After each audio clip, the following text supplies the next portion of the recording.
Сәлем достар, кітап туралы видеоның жалғасы. Осы жолы 6 айдан жоғары балаларға кітапты дұрыс оқыту туралы айтамын.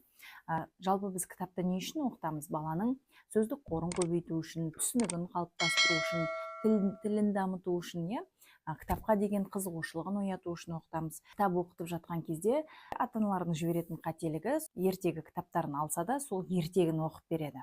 Сол жерде қалай жазылып тұр, солай оқып береді. Ол баланың түсінігіне әлі қиын. Өйткені бала кішкентай, 1 жасқа дейін бала өзінің күнделікті естіп жатқан бытовой тілдегі сөздерді жақсы түсінеді. Және де солай оның түсінігі жақсырақ қалыптасады. 1 жасқа дейінгі балаға кітап оқыған кезде, ертегі айтқан кезде, әңгіме айтқан кезде бытовой тілде 2-3 сөзден тұратын жеңіл қысқа сөйлемдермен түсіндіріп айтамыз. Орманның ортасында аю келе жатқанда, күн батып, орман түн жамылған кезде, оның шөптердің арасынан, ағаштың арасынан аю атып шықты деген сияқты нәрселер керек емес. Әзірге 1 жасқа дейінгі балаларға не істейміз? Зат есім және етістік. Зат есім және етістік. Зат есім және действие. Мысалға, мына жерде айтатын болсам, мысалға, піл мен кішкентай жолбарыс доп ойнап жүр, мысалы, мынаны қара, балам допты гол деп теуіп жатыр, жолбарыс допты гол деп теуіп жатыр деген сияқты, міне түсінікті, жолбарыс қайда? Міне жолбарыс. Піл қайда? Міне піл. Мынау не? Допты не істейді? Допты гол деп тебеді деген сияқты. Және үйде де мысалы сіз өздеріңіз баламен допты гол деп теуіп ойнап жүрген болсаңыз, бала түсінеді. Доп деген ана нәрсе ғой, гол деп тебу деген ана нәрсе ғой деген сияқты баланың уже миында түсінік қалыптасып жатыр. Және соны да мына жерден көріп жатыр. Кітапты балаға дұрыс оқу бойынша 5 этапты ережені айтқым келеді сіздерге. Ең бірінші балаға кітаптағы жан-жануарларды таныстыру. Ең бірінші эмоция керек, балаға дауыс ырғағыңыз өзгеріп отыру керек.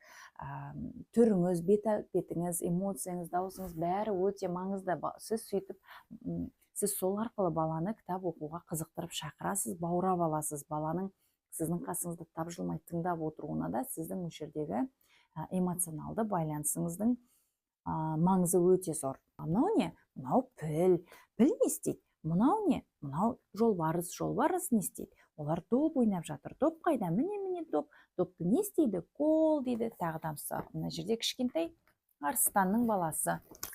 Арыстанның баласы, ой, қара, арыстан. Арыстанның баласы, бөпесі кішкентай. Ол не істеп тұр? Аузын деп жатыр. Ой, аузын деп ашып жатыр деген сияқты. Осындай қысқа сөздермен жан-жануарларды таныстыру, адамдарды болса таныстыру, тағамдарды болса, жеміс-жидектерді көрсетсеңіз, соларды таныстыру. Мысалға, мына жерде қоян тұр, Қоян, мынау автобус. Қоян, балам, мынау не? Мынау қоян. Қоян қайда? Міне қоян. Қоян жоқ. Қайда қоян? Міне қоян. Қоян жоқ. Міне қоян. Қоян қайда, балам? Міне қоян. Міне. Өзіңізде указательный жестпен көрсетесіз, балада соны көрсетіп үйренеді. Яғни зеркальный нейроны бала сізді қайталайды, осылай көрсету керек екенін түсінеді. Мынау не? Бұрын. Мынау не? Мынау бұрын машина, автобус. Автобустың ішінде не бар? Қоян бар, автобустың ішінде аю бар. Мінеки осындай сияқты қылып, бұрым деп машина жүреді, автобус жүреді, бәрі ішінде отыр. Осындай сияқты таныстыру, бір сөзден айту, таныстыру, көрсету, іздеу, ол қайда, жоқ, міне деген сияқты осылай таныстыру. Бірінші указательный жестпен көрсетіп шықтыңыз, оны іздедіңіз, атын айттыңыз, атын сұрадыңыз, қайда екенін сұрадыңыз. Мінеки бірінші этап осылай оқып шықсаңыз болады. Екінші этап ол грамматика. Яғни баламен сөйлесіп жатқан кезде, ертегі айтып жатқан кезде, әңгіме айтып жатқан кездегі грамматика. Ол қандай болу керек? Ол зат есім, бейнелеуіш, еліктеуіш сөздер және етістік. Неге осындай грамматиканы қолдану арқылы оқытыңыз баланы. Негізінен бұл ережені өзімнің 0-ден бастап 2 жас аралығындағы балаларды дамытуға арналған 10 қадам атты авторлық жобамда айтатын едім, бірақ мен сіздерге осы жерде бөлісіп жатырмын. Бірақ қазір соңында айтамын тағы да ақпаратты. Егер сіз сол курсқа жазылғыңыз келсе, міндетті түрде жаңа жылға дейінгі мега жеңілдікті пайдаланып жазып қалыңыз. Ал толығырақ менің курсында интеллектуалды бөлімде ақпараттар көп болады. Зат есім және еліктеуіш, бейнелеуіш сөздер және де етістік. Неге осындай грамматикадан тұрады. Мысалға, мына жерде аю. балам аю, аю қайда? Мынау аю қайда? Аю, міне, аю қалай жүреді балам? Аю доң, қорбаң етіп жүреді, иә? Аю қалай жүреді? Тіпті өзіңіз орныңыздан тұрып, аяғыңызбен дүрсілдетіп, қорбаң етіп, осы движениені көрсетсеңіз болады, иә? Аю қалай жүреді деген кезде доң деп өзі сізге салып көрсететін болады. Мінекей осылай зат есім, бейнелеуіш сөз, еліктеуіш сөз және де етістік жүреді. Аю доң деп жүреді. Мысалға мына жерде тауық ко деп жүгіреді, тауық ко деп жүгіреді, или цып деп жүгіреді. Мінекей осындай сияқты обязательно қасында бейнелеуіш, еліктеуіш сөздер болу керек. Жаңбыр қалай жауады? Тарс деп жауады. Тағы бірдеңе сияқты. Оны мысалға мынаның дауысы қалай шығады екен, мынаның еліктеуіш сөзі қалай екен, мынаның бейнелеуіш сөзі қалай екен деп басқа тұрудың қажеті жоқ. Өзіңіздің кәдімгі фантазияңыздан құрастырып алып айта берсеңіздер де болады. Просто балада сонымен ассоциация қалыптасады. Мысалға мына жерде мынау не? Маймыл. Баламнан қара, маймыл. Ой, маймылдар оп деп секіріп жатыр. Оп деп ағашқа секіріп мініп алыпты. Мінекей осындай сөздер, иә, мына жерде зат есім маймыл, еліктеуіш сөзіңіз, еліктеуіш, бейнелеуіш сөзіңіз оп деп айтып жатырсыз. Сосын мінді или секірді, иә? Не істеп жатыр деген кезде тіпті маймылды айта алмаса да, секірдіні айта алмаса да, оп деп сізге көрсетіп секіріп жатыр дегенді білдіреді. Немесе мына жерде банан жеп отыр. Баламнан қара. Маймыл банан жеп отыр. Бананды ням деп жеп отыр. Мына жерде еліктеуіш, бейнелеуіш сөздер ням, иә? Бала банан ням. Осы жерде даже балаға суретті көрсеткен кезде ням деп айтады. Соның өзі баланың түсініп жатқандығы туралы белгі береді. Мына жерде кішкентай қасқырдың мұрнын ара шағып алған. Біз басында тек ара ештеңені қараған жоқпыз. Мынау қасқыр, аю деп шықтық та, екінші етапқа келген кезде мынаны қара балам, мына жерде ара бар. Ара деп ұшты да, деп мына жер жаңа мұрнын шағып алды деген сияқты айтатынбыз. Сол кезде Мансұр кітапты көрген кезде мына араны айтады, деп бүйтіп қолмен жасайтын. Сонда міне араны айта алмаса да, шақты дегенді айта алмаса да, ол жаңа бейнелеуіш, еліктеуіш сөздерді дегенді айтып жатыр. Бала, значит, түсініп жатыр деген сөз. Именно осы бетке келгенде араны көрген кезде ол дейді. Басқа кітаптан біз өткен жол араны көріп қалдық, араның бәрінің суреті бірдей ғой. Соны көрді де деп айтып жатыр, иә? Ол 1 жасында мысалға, мен ойлаймын өте керемет көрсеткіш деп. Енді үшінші этап туралы айтамын. Мысалға, осы бір ғана кітаппен сіз әрдайым оқыған кезде оны әртүрлі қылып балаға берсеңіз болады. Басында мысалға тек қана бақамен, мына жерде мысалға мына суретте қарасаңыз, мына жерде бақа отыр, мына жерде аю. Біз басында кітап оқыған кезде, жаңадан осы кітапты таныстырып жатқан кезде тек қана бақасын, мынау аюын көрсететін. Біз аю қайда? Аю міне, бақа қайда? Бақа міне, жаңағыдай бетін жауып тастап қайда деп аш міне көрсетіп, осындай қылып жасасаңыздар болады. Одан кейін еліктеуіш сөздерді қосып айтатынбыз. Бақа не істейді? Бақ деп секіреді. Аю не істейді? Қорбаң деп жүреді деген сияқты, иә? Одан кейін үшінші этап сөздерді айналасындағы уже қосымша суреттерді байқаймыз. Мына жерде мынау не тұрған? Мынау ағаш тұр. Мынау не балам? Мынау су. Бүл деген су. Судың ішінде балықтар бар. Мына жерде гүл бар. Гүлді не істейміз? Деп иіскейміз. Гүл күшті. Гүлді қараш. Иісі қандай. Мінекей осылай сияқты айналасындағы заттарды байқаймыз, уже соған зейін тоқтатамыз, баланың сөздік қорын көбейтеміз, ұзақ әңгімелейміз, олар не істеп тұр, олардың эмоциональный байланыстар, мынаған шақырып жатыр, кел деп жатыр, пока деп жатыр деген сияқты уже қосымша сөздерді, қосымша әрекеттерді қоса бересіз. Бұл үшінші этап. Мына жерде мысалға мамасы бөпесін құшақтап айналайын деп жатыр деп, мысалы сіз өзіңіздің балаңызды да құшақтайсыз, сондықтан ол сезімдерді, ол әрекетті, ол сөзді барлығын біледі.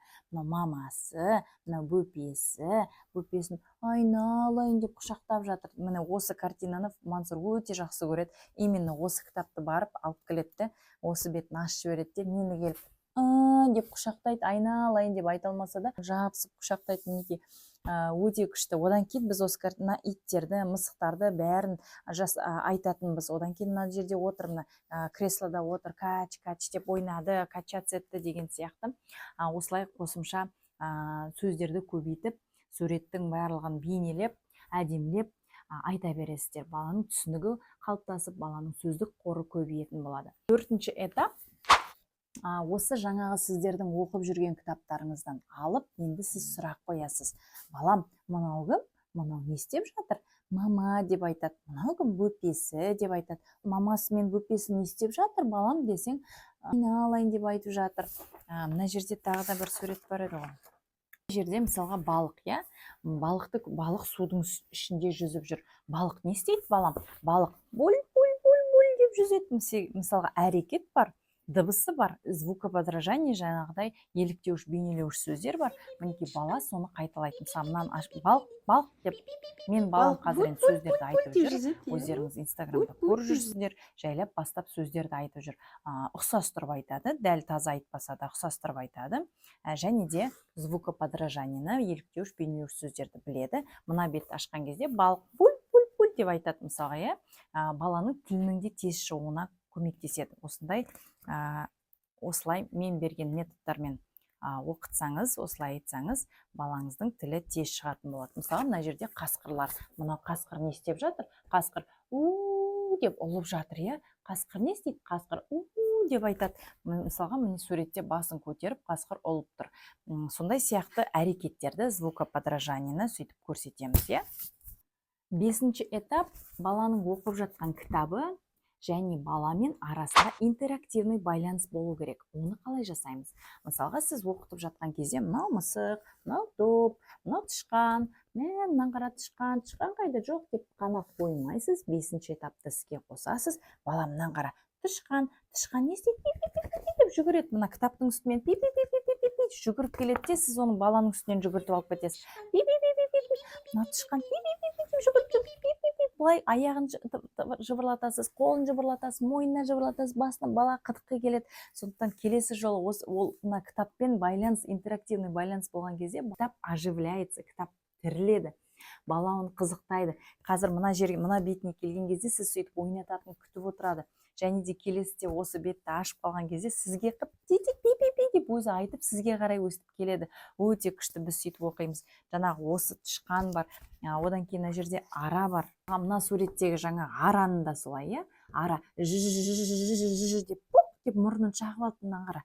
Мынаны қара, кішкентай қасқырдың мұрнын ара шағып алды. Араны қара, ара ұшат деп ара мұрнын шағып алды. Ой, мұрнын шағып алды. Сосын оны араны аласыз да, сіз деп баланың мұрнына қондырасыз, соның барлығын бала бүйтіп күтіп отырады. Интерактивный байланыс деген бала мен кітап арасында осындай болады. Бізде эмоциональный байланыста болу керек. Мысалға, ара шағып алғаннан кейін алақай деп қуанбайды, ой, мұрным ай деп жылайды деген сияқты мынандай эмоциональный байланысты да көрсетіңіз, қай кезде қуанады, қай кезде жылайды, не істейді деген сияқты жүгіріп көрсетіңіз, секіріп көрсетіңіз. Баламен бірге кітапты осылай тірілтіп, интерактивный байланыс жасап оқытсаңыздар, балаңыз кітапты күшті оқитын болады, тіл байлығы керемет дамитын болады, түсінігі өте жақсы қалыптасатын болады. Сіздің соңыңыздан қуып жүріп кітап оқытқызатын болады.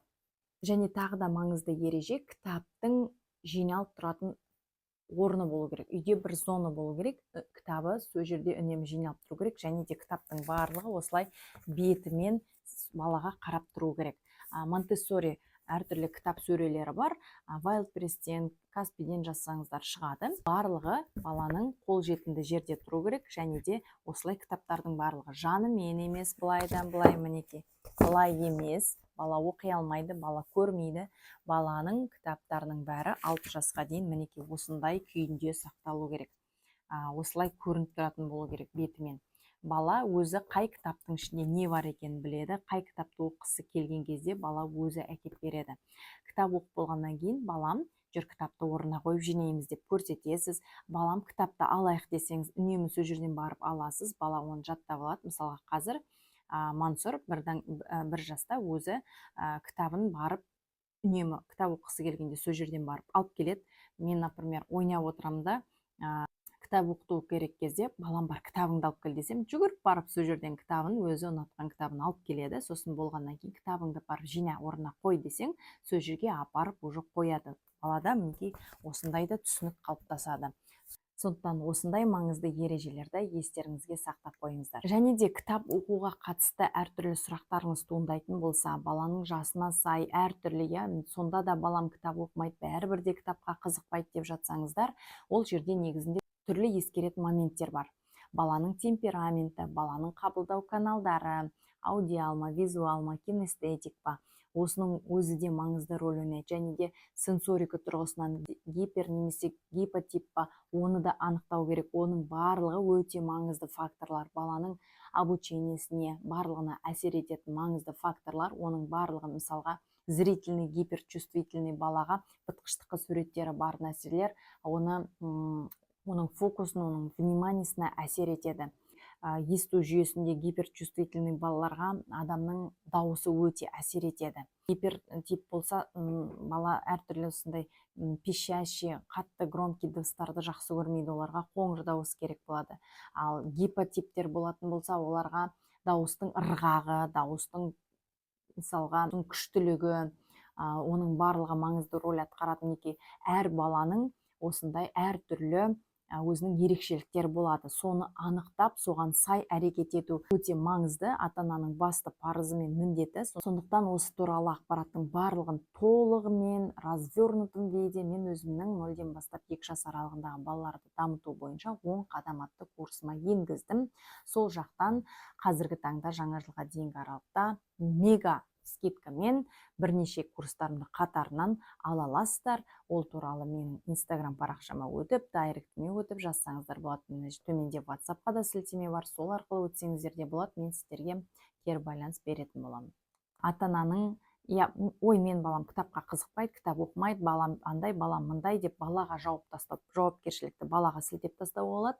Немесе ізденіп, білім алып, балаңыздың қандай типке жататын барлығын анықтап, оның қабылдау каналдары қандай екенін анықтап, соған сай әрекет етіп, соған сай кітаптарды таңдап беріп, соған сай баланың қызығушылығын ашып көмектесіп жіберсеңіз, балаңыз болашақта мектепте озат болып, болашағында жарқын үлкен жетістіктерге жетіп, сізге алғысын білдіріп, ал сізді үлкен өзінің керемет жетістіктермен қуанта беретін болады. Сондықтан саналы ата-аналардың қатарынан болыңыздар. Менің жобама қосылып, балаңызды бірге сапалы дамытуға шақырамын. Құрметті достар, именно осы кітапты ал, мінекей мына кітапты ал деп тек қана бір ешқандай да реклама емес. Бұл сіз кітапты өзіңізге ұнайтын, ішінде жақсы суреттер бар, анық суреттер бар кітаптарды алуға кеңес беремін. Бұл менің үлкен қыздарымның кітаптары, осының ішінде бізге суреттер ұнайды, анық әртүрлі жаңағыдай суреттері бар, жеке дара, мысалға сиыр, басқа нәрсемен араласпаған. Сондықтан осы кітаптарды біз өйстіп оқимыз. Және де әртүрлі осындай орысша кітаптар, ертегі кітаптары ішіндегі суреттеріне қарап аламын мен.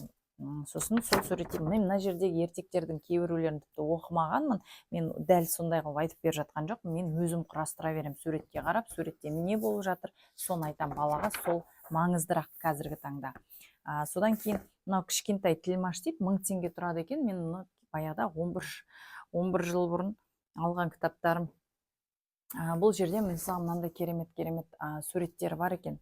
Мынау тіпті наклейка алынады. Соны алмағанбыз ғой әлі.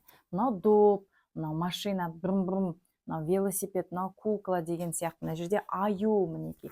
Сөйтіп ойнатуға болады. Бұл наклейкасында бөлек қолданып бір жерге сөреге, холодильникке бір нәрсеге жабыстырып қойып, күнде соны көрсетіп жүрсеңіз болады көз алдында. Мысалға, ол да күшті техника айтпақшы. Мен Фатима мен Аминаларда да қолданатынмын. Мысалға, жардың 4 қабырғасына бір жағына допты жабыстырып қойсам, бір жағына аюды жабыстырып қоям, бір жағына мысалы көбелекті жабыстырып қоям. Сосын течение күннің үйде жүрген кезде балам аю қайда, көбелек қайда десем, именно со жаққа басын бұрып қарайды. Сонда балада уже жаңа аю деген кезде аюдың мына жақта тұрған пространствоны ориентацияны дамытады, және сөздік қорын да дамытады, түсінігін де қалыптастырады. Өте жақсы. Сондықтан мінекей осындай кітаптарды ала берсеңіз болады. Енді мынаның ішінде, тілмаштың ішінде именно сол ғана ортасындағы наклейкалары солары күшті екен. Содан кейін осындай сияқты суреттер енді көп емес, көбінесе бұл тапсырма ғой, ол мектепке даярлық кітаптары. Сондықтан именно осы кітапты алдым мен, бірақ сондай сияқты суреттері анық, сондай кітаптарды алсаңыздар болады. Мысалға ағылшын кітап, ағылшын тілі кітабы, бізге осы жерде семья бар, бөпе бар, мамасы, папасы бар, мамасы сүйіп жатыр деген сияқты, атасы көтеріп жатыр деген сияқты осындай суреттерді әңгімелеуге қарап ала берсеңіздер болады. Кейбір кітаптар бізге сыйлыққа келген. Мысалға мына жерде мынауда бір осындай орысша кітап сыйлыққа келген. Мына жерде мысалға аю кішкентай бөпе, аю мамасы, мынау бөпесі деп төсекте ұйықтайын деп жатыр. Міне кесесі бар қолында. Аю айтты, су ішем деп айтты. Мамасы, мә су іше ғой деп айтты. Су беріп жатыр мамасы. Балам, су ішесің бе? Мә, су іше ғой деп айтты. Мысалы, мен күнде баламнан су ішесің бе деп сұраймын. Өзі келіп су ішетін жерді көрсетіп, саусағымен алып келеді су ішетін кезде. Мысалы, сол сияқты мына бала деп су ішіп жатыр. Суды қалай ішіп жатыр? Деп ішіп жатыр. Біз мысалға бір тоже кішкентай сурет болды. Қызық историяны айтып берейін. Кішкентай ғана кесе, осы бір қай кітапта екенін білмеймін, бір кітаптың ішінде. Сосын келмей саған шай құйып жатыр да, чайник тұр, екі кесе тұр, кел шай құяйық деп ана суретті алып чш деп қолыма қойып жатырмын ғой, чш деп, сосын мынаны бүйтіп алып деп өзім ішіп отырсам, балам менің қолымда деп менімен бірге ішіп жатыр да, стакан да жоқ, дым да жоқ, просто бүйтіп ұстап тұрмын соны. Сол имитацияны бала интерактивный ойын қылып жасап отырмын ғой, соны жасап мысалға ішіп жатыр, иә. Сондықтан солай сияқты әрбір затты ойынға айналдырып жіберіп отырсаңыздар болады. Айтпақшы, егер сізде кітап алуға мүмкіндік болмай жатса, дүкенге аралап шыға алмай жатсаңыз, интернеттен, Google'дан күшті суреттерді тауып алыңыз, распечатать етіп шығарып алыңыз үйден, қиып бәрін жабыстырып қойсаңыздар болады. Немесе сол күйінде ұстап, әрбір бөлмеге жабыстырып қойсаңыздар болады. Әртүрлі картинкалар болады, сол жерде жаңағы арасы бар, қасқыры бар, ұлы отырған тағы да басқасы бар, соның действиесі бар. Соның барлығын распечатать етіп алып, сонымен де ойнасаңыздар болады. Сонымен де әңгімелесіп, сонымен де күшті ертегі құрастырып беруге де болады. Оның барлығы сіздің фантазияңызға байланысты. Видеоларым сіздерге ұнап жатса, бөпесі бар аналардың барлығына жіберіңіздер, оларда үйренсін, көрсін, және де міндетті түрде тіркеліп қойыңыздар, лайк, комментарий басып қойыңыздар, менің кішкентай ғана каналымды қолдап қойыңыздар. Сіздерге пайдасы тиіп жатса, мен бұл каналымды тастамай әрі қарай дамыта беретін боламын. Сіздерге көп рахмет. Келесі видеода кездескенше сау болыңыздар.